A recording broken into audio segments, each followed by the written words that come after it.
Hello, and welcome to Section 3 of Mastering the C++ Standard Template Library. In this section, we will be covering iterators.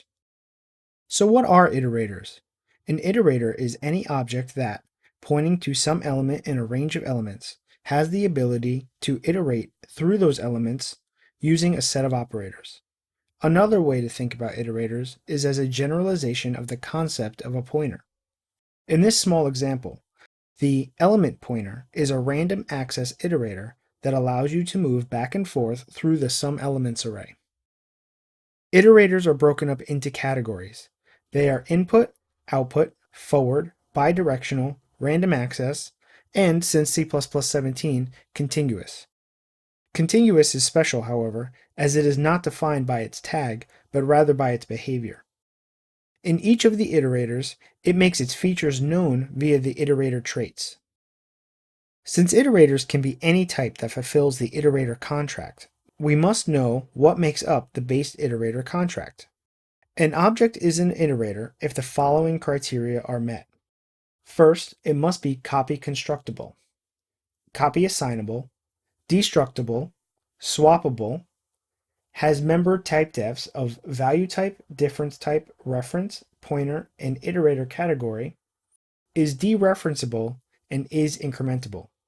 Don't worry, we're going to go into detail about each of these as we go through this section. So why are iterators important? All algorithms in the C++ standard template library operate on iterators, as they allow you to access and step through sequences of data in a collection or container agnostic way. Iterators can also be used to create sequence generators. As we go through this section, we will cover each type of iterator and what it can do. This will get us ready for Section 4, when we dive into algorithms. So if there are different types of iterators, how does the STL algorithm know which one to work with? The answer is in the iterator traits class defined in the iterator header. As I've stated before, all iterators have traits that must be defined in order to use with the STL. They are the difference type, which is a signed integer type that can be used to identify the distance between iterators, a value type, which is the type of the values obtained by dereferencing the iterator, the pointer, which defines a pointer to the type iterated over, a reference, defining the reference to the type iterated over, and the iterator category, which has to be one of the iterator category tags. Although the focus of these videos covers up to and including C++17, since that's what's been standardized, C++20 will make some interesting changes to the iterator. Most of them should not affect your development at all, but it's always cool to see what's ahead. In C++20, iterators are referred to as legacy iterators.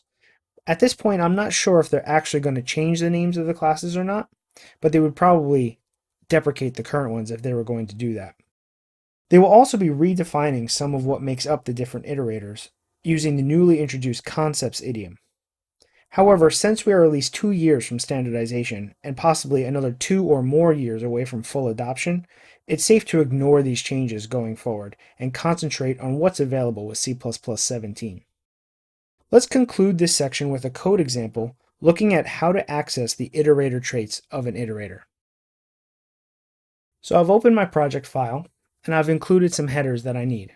The IO stream and the vector I've included because we've already seen those, and the vector is a good container that has an iterator already defined in it that we're going to look at. I've also included the iterator header, which will give us access to the iterator traits, and the type info header, which will give access to the type ID. So the first thing I'm going to do is I create a vector of strings, and I create a string called 1, 2, and 3. It doesn't really matter what it holds. I just want to be able to access its iterator. So the next thing I do is I shorten up this very long iterator traits of a vector string iterator by using the tag here. So I say using traits equals iterator underscore traits. The type I'm going to pass in is a vector of strings colon iterator. That will give me access to an iterator that can iterate over a vector of strings.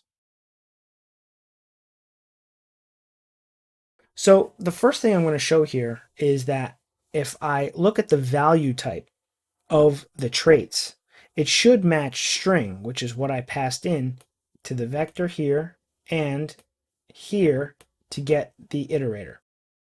So I'm going to see out value type double equals string, and this will tell us true or false.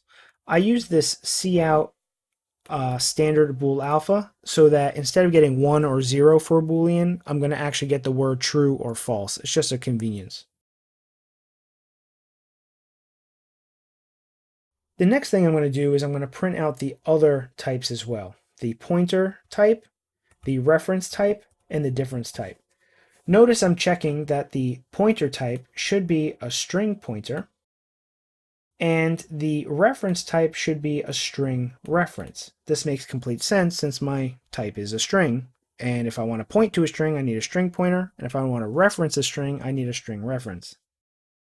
This is a little different though, because here I'm saying, tell me the type of the difference type. Now, most iterators use the standard pointer diff underscore t type. This is basically just an unsigned int, and it's a way of measuring the distance. And even when you're defining your own iterators going forward, you will probably use this type or some other integer type. Finally, I want to output what kind of iterator tag it's using.